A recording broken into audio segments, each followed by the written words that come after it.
Welcome to the Electric Playground. Today on the show, we've got a very backwards compatible edition of The Rundown. Plus, we have more from the cast of the new FX series, Sex and Drugs and Rock and Roll. And then Scott and Marissa start their first day of summer camp with the new Wet Hot American Summer series. These are some things that will not happen here this summer. No relations between campers and counselors. Also coming up, we have a closer look at the new toys in Disney Infinity 3.0. Jose and Ben have a plus-size review of the platformer N++, and much more today on EP Daily. Brought to you by EB Games. I'm your host, Victor Lucas, bringing you the latest in everything cool every single day, and I'm backwards compatible with any classic game cartridge or disc. Just pop it in and play. Here's your rundown. You may soon be able to play classic Xbox One games on the Xbox One. Microsoft's Xbox division head, Phil Spencer, says that they're looking into extending the Xbox One's backwards compatibility to the original Xbox console. They announced backwards compatibility with the Xbox 360 earlier this summer, much to the delight of fans like me, and the first titles have already begun rolling out. Spencer says his team will try to include the original Xbox once they're finished with the 360. There's still no guarantee that they'll actually be able to make it work, so keep your fingers crossed.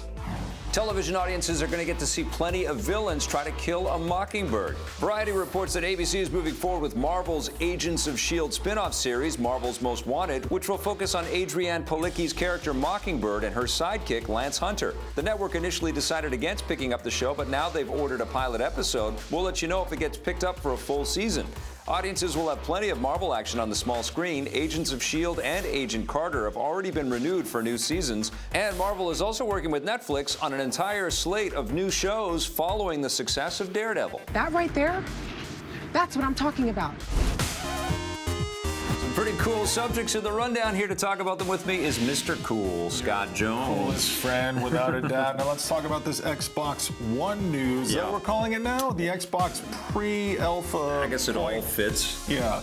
Anyway, what about your Xbox collection? Do you want to make that backwards compatible on the current machine that you do want? I tweeted about that. I actually asked people if they would like to play those original Xbox games. I honestly don't need to go back and look at those Xbox original games. I'll say one game for you and you will change your mind. What? The Incredible Hulk Ultimate Destruction. Listen, you can only play that on the original Xbox. The 360 for sure. I want all those games. These I've got another one for you. What now? Crimson Skies. Nope, that's only for you. Mech Assault. There's some incredible original Xbox games. Phantom Dust, which they've said is going to be coming to the Xbox One. They're going to make a new one. All right, now what about another thing that you don't want that I do want is a spin-off from Marvel's Agents of S.H.I.E.L.D. The show plateaued and then kind of took a dip, but then it seems like it has risen from the ashes. Yeah. It's come back from the dead. It's here. Not only is it here, now they're starting to make these creative spin-offs from the show. Yep. Well, I started to get into it, actually. I thought that the show was pretty tough to get going because it just was a bunch of people in suits talking in hallways for a long time. But then they included the Inhumans and they expanded the cast, and a couple of great additions are Nick Blood and Adrienne Palicki as Mockingbird. Oh man, I remember her from Friday Night Lights, which was a great show, and I will look forward to seeing her on my TV. Yep. I only want to somehow TiVo the parts where she's in the show, but the rest of the show can She stands out on Agents of S.H.I.E.L.D., so it makes a lot of sense that they're building a whole show around her character,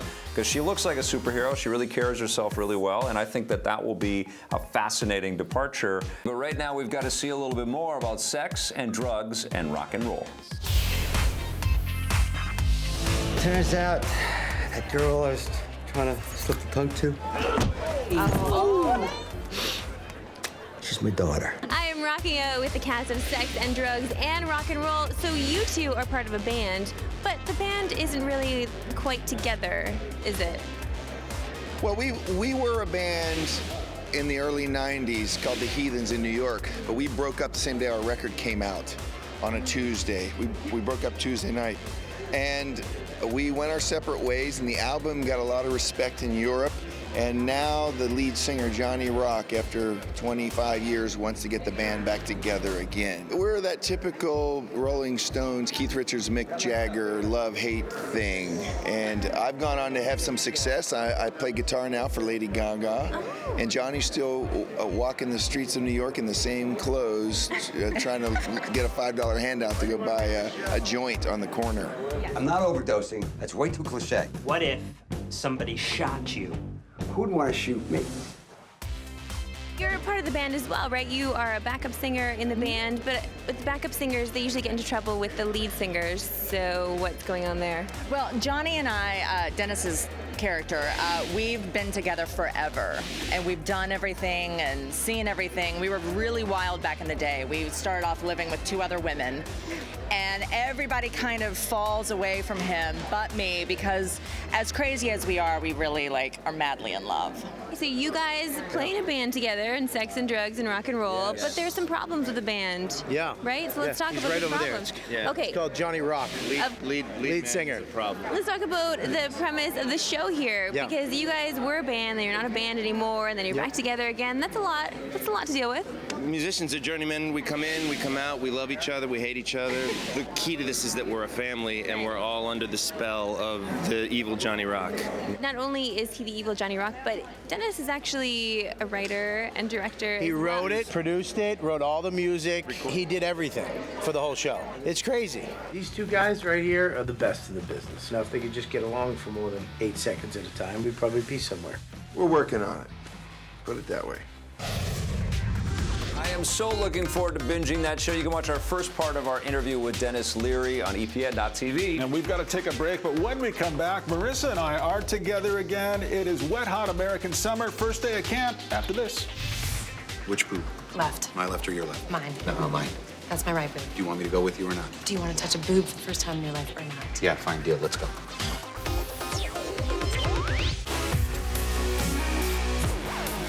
Welcome back to EP Daily. It is the end of summer, IRL. Thank you, Marissa, for telling me what that means. But in the Netflix world, it is the first day of camp. Yes, it is time to go back to Wet Hot American Summer. It's a TV series now. Here's Marissa and I with the review. These are some things that will not happen here this summer. No relations between campers and counselors. This includes wheelbarrow, saltwater taffy. You were supposed to be here a week ago. Whatever. It smells weird. Who beefed? Wet Hot American Summer is back, this time as an 8-episode Netflix series. Stars all of our old favorites. They're a little bit older now. The first movie originally aired back in 2001. Yeah, everybody does look surprisingly good. This is the story of a small summer camp and the kinds of fun and hijinks they get up to at a summer camp. Did you ever go to summer camp? I did not go to summer camp, no. My parents didn't really want me to go away to summer camp because you see all the things that happen in summer camp. And there's some bad things that happen with these kids. Yeah. They're doing some naughty things. But I love this is just taking place over one day. So these episodes stretch over one day. 8 episodes stretched over one day. That's right. So it'll say something like 6:49. Next episode will be like 7:15. And you get through the 8 episodes that way. Now, when we were watching this, we sometimes text back and forth. Sometimes Vic gets involved.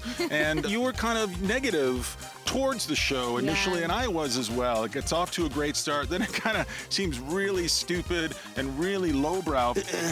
But then it kind of came back for both of us. Well, that's basically how Wet Hot American Summer is and how the audience got pulled in because it was so crazy and so outrageous and out there because these really stupid things happen that you can't really wrap your mind around, but that's okay. You just kind of go with it. And they tried to get us into the show that way as well, but it was just really hard to wrap your mind around what story they were trying to tell, the relationships they were trying to remind you of, because it's actually telling the story of before Wet Hot American Summer.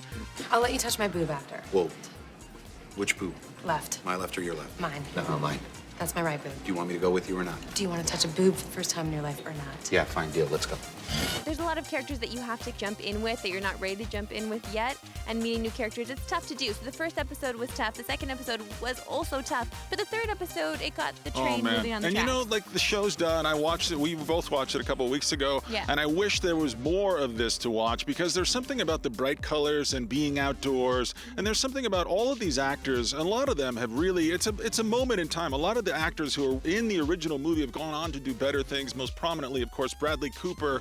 This was his first film, and I feel like there's a lot of history, there's a lot of magic that was captured with the first film, and I feel like they're all visiting that and celebrating it here. Z-O-O-T-S-U-I-T. Read, please, Silk Lapel. Guns are blazing straight to hell. In my mind, you look so cute, wrapped up with your arms around my zoot suit. This is one of the most pleasant TV watching experiences I've had in as long as I can remember. Well, especially on Netflix, and you get really sad when it's over because you feel like you're at summer camp with them, and I kind of wish that maybe they would have another episode or maybe another day that we can spend with them, because so much happens in this one day. There's a lot of crazy things going down. You see Chris Pine in here as well. You see some actors that they're bringing in, like big name actors. Kristen Wiig. Kristen Wiig is in this thing. She's hilarious. I needed more of her. We can find a coxswain. There's something else on here that you discovered and forced me to watch, and it's Hurricane of Fun, and it's a documentary about the making of the original film, and it's incredibly fun to watch and see what they went through to make this. It's David Wayne and Michael Showalter getting together and just trying to be passionate and trying to believe in this despite everything they had to fight against. I know so many things went wrong, but you see all these amazing actors at their start, and how skinny Amy Poehler was, like how tiny these people are. Some of you were campers here last year, but now you're all 16 or 17 years old. They have their whole careers ahead of them, and we know what happens to them, but we see what happens in the past. All this found footage, like over 20 hours they found of behind-the-scenes footage that they put together for a documentary. So that made me love the show even more, because you really feel like you are living in this camp with them, and you want to stay living in this camp with them. You want to roast marshmallows. You want to just hang out with Paul Rudd. They're like, "What's up, buddy?" You and your Paul Rudd. I wouldn't mind if he farted in my face either. Yeah, he does. That's the way he makes women fall in love with him, apparently. Listen, I loved First Day of Camp, Wet Hot American Summer. Watch the original film if you haven't seen it yet. I envy you. And then enjoy this series. This is so much fun, so light, so energetic. You just have to wait a few episodes in. Yeah, you'll get through it, though. I know you will. What are you going to give it? Gets an 8. Gets a 9 from me. First Day of Camp is on Netflix right now, but don't go watching it, not yet. Marissa caught up with the leaders of Disney Infinity 3.0. All the buzz so far has been about Star Wars, but there are also some Marvel superheroes to get excited about. Here's Marissa. Looks like we have visitors. Let's hope they come in peace. I found my fellow paisano to talk about more Disney Infinity 3.0. Holy smokes, you guys keep releasing more toys. I don't have enough room on my shelf. Okay, but let's go through what just came out right now. This year we're launching Disney Infinity 3.0. We have a whole bunch of new figures, a whole bunch of new play sets, and lots of exciting things happening inside the toy box. Some of the new figures that we have announced, of course, are characters from Star Wars, but also new characters from Disney Pixar's film Inside Out. And we're showing Hulkbuster as well as Ultron for the first time playable inside of a variety of different game modes that we have. We also announced that there's a Marvel playset coming. You can just tell me about it now. Like, what's the big deal? Well, the big deal is that it's actually being developed by Vancouver-based United Front Games, right? And I know EP, big Van City people, so someone from the hometown there is actually working on it. Holy smokes. What's up, United Front? See, that's amazing. I love news like that. All this collaboration happening with this game. Do you find that because you're pulling in so many different teams, that it's actually making the game more robust? Absolutely. I mean, what I would say is that we always talk about Disney Infinity being a platform, and so people always think that that means that it's like a platform for all these different characters, but it's also a platform for developers. So this year we announced that Ninja Theory has been working on the game. They've been doing a lot of cool stuff with lightsaber combat. And then also Sumo Digital in the UK, who did Sonic and Sega All-Star Racing. They did a whole bunch of stuff with Speedway, which is what's here in the background. And United Front's working on Marvel content. It looks really incredible. Those guys are great. Look at how excited you are. This is like true passion. Like, I am just, and I know it's like a moment in time, but like our entire team cares so much about this, and it's really great to be making what we hope, especially your viewers think is like the best kids and family game of the year. It feels like it is. First of all, you have toys that I don't even really need to play with in-game. I can just put on a shelf and they'll look good on their own, right? But with these new ones that are out now, I feel like there's more to be done in-game with them. Like, there's so many different abilities that they have. Yeah, that's totally true. This year we put a lot of emphasis into what we're doing with lightsaber combat, but one of the cool things that we did there is not only did we do cool stuff with Jedi and lightsaber combat stuff, but the team actually rewrote how all hand-based weapons work. And so even older characters like from Disney Infinity Infinity 1.0, like Jack Sparrow, who uses his cutlass, that actually behaves now more like a lightsaber. And so even though that's an older character from 1.0, we've introduced new value to that character by completely rewriting the combat system for those things. So it's actually fun. You can take Rapunzel and use her frying pan, and now that almost functions. We got like air juggles for her and stuff like that. So it's cool because we think that every single year a new fan, a new kid watches Toy Story for the first time or watches Tangled for the first time. And the thing is that we want to make sure those characters, when they go and they start playing Infinity with those characters in video game format, are just as cool and relevant as the latest versions of characters that we release. So it's a little bit of why we do what we do. How about a hug? I like you. Can't wait to get my grubby paws on that game. It comes out this week. And stick around when we come back. N++ is reviewed by Ben and Jose.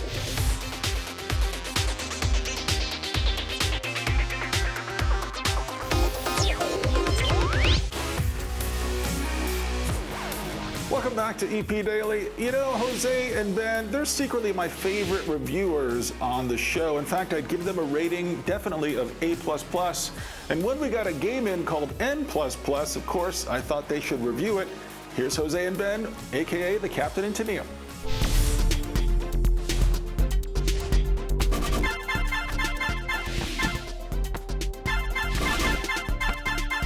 Well, it has been a long time since I played me some N+, but guess what? They've added a plus. Plus. We're talking about N++, the sequel to N+. Ben, is the extra plus worth it? Well, the extra plus is appropriate because there is so much stuff in this video game. It's plus. They've added so much stuff. There are literally, I am not exaggerating, thousands of levels in this video game. He's not lying to you. Thousands. You can play user-created levels. The game itself comes with a whole bunch of levels already built into it. Thousands. There is thousands of levels of frustration built into N++. Yeah, I mean, now this is essentially the same platforming, ninja-like jumping and leaping and sliding that we've played. And dying. We die a lot. And collecting the gold. And exploding. Forgot to mention exploding. exploding. You do that too. I mean, we've played this game before. We've played N+.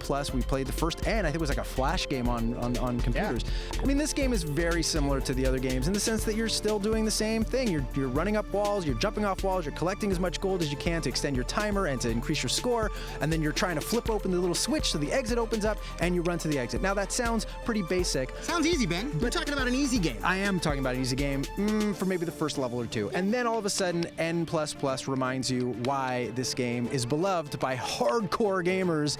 This is a really hard game. Yeah. Hardcore hard game. There's never been a more frustrating element of the use of a timer in a video game. Yeah. This thing will get you because it's not really about finishing the level, you know, with like, oh, you come down to the last second. You want to complete the game and collect the coins, which adds to your timer so you have the most time left when you get to the end of the level. But you're trying to do it and you're trying to be fast about it because when you get to that leaderboard and you see Ben's name above you by like 3 or 4 seconds, it's frustrating. And when you see Jose's name above yours in the next level, you've got to go back to it. I mean, this is right up there with Trials Fusion for me as like a leaderboard chasing game. I mean, I would see friends on there and they'd be up on the board and I'd be like, I know I can do better. I know I can do better.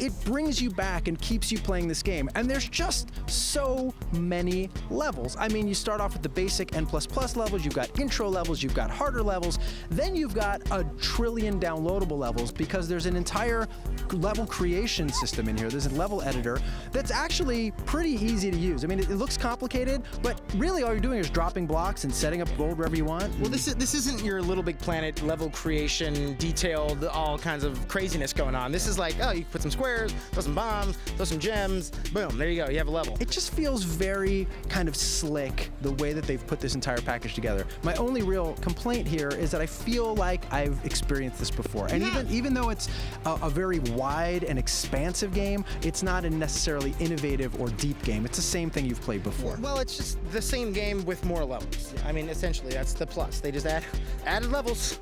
I was like, what more do you want from us? We put a plus, we plus some levels, there you go. Well, I think some people would argue that if you're gonna add a plus, you'll do more than just add levels. You You'll want add endgame plus, maybe like a double jump or some kind of new move. Whoa, don't go messing with the game I'm mechanics. just saying, you put a plus at the end. You should just add like a shield or like invincibility. Pluses add stuff, not just levels. They added levels, thousands, bazillion, It's trillion. a big plus. I grant there is a lot. Well, you know, it is more of the same, but is it fun? What are you going to give N++? Well, it's more of the same, but I like the original game a lot, and there's a lot more here. Let's go with an 8 out of 10. Why not? I'm right there with you, my friend. 8 out of 10 for me. Thank you, gentlemen. I'm looking forward to having some time to get pummeled by the difficulty of that game. Stick around. We've got the Twitter question of the day after this. If you want more EP, go to our website, epn.tv, for bonus content and full episodes. We're also on Facebook and Twitter.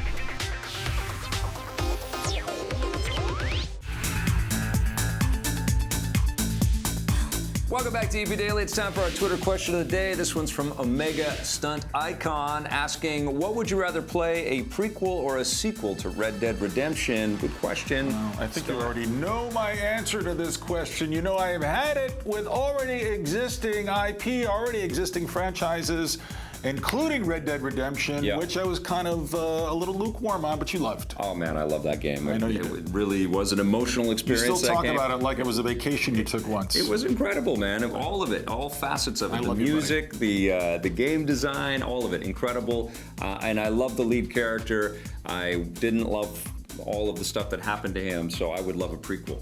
All right, That so would be hopefully very that fun. prequel, fingers crossed on Victor Lucas's part. My fingers not crossed at all. No, all right. Well, if you want to ask us any other questions or get caught up on full episodes, head to our website, epn.tv. That's it for today's show, but coming up tomorrow, we take a closer look at Dark Souls 3. Thanks for watching. See you tomorrow. EP would like to thank its sponsors, Nintendo, Xbox. EP's mobile coverage is brought to you by Gameloft, makers of Asphalt 8 Airborne, which you can play on your Android or iOS device for free right now. You guys are bringing this game to next-gen consoles. How much more oomph is the game going to have? Well, yeah, we're definitely going to be taking advantage of the power of those consoles. The world of Dark Souls 3 is going to be like this beautifully destroyed world. It's going to be destruction, and it's going to be a world with no hope. It's going to be a very dark world, but it's also going to be very beautiful at the same time. The level of the game that we're showing off today, you're notice you're in this castle. It's kind of dilapidated. There's, bricks falling everywhere. There's lots of these undead creatures who are writhing in pain or saying their last prayers, but at the same time, you'll have like these beautiful, pristine kind of orange skylines.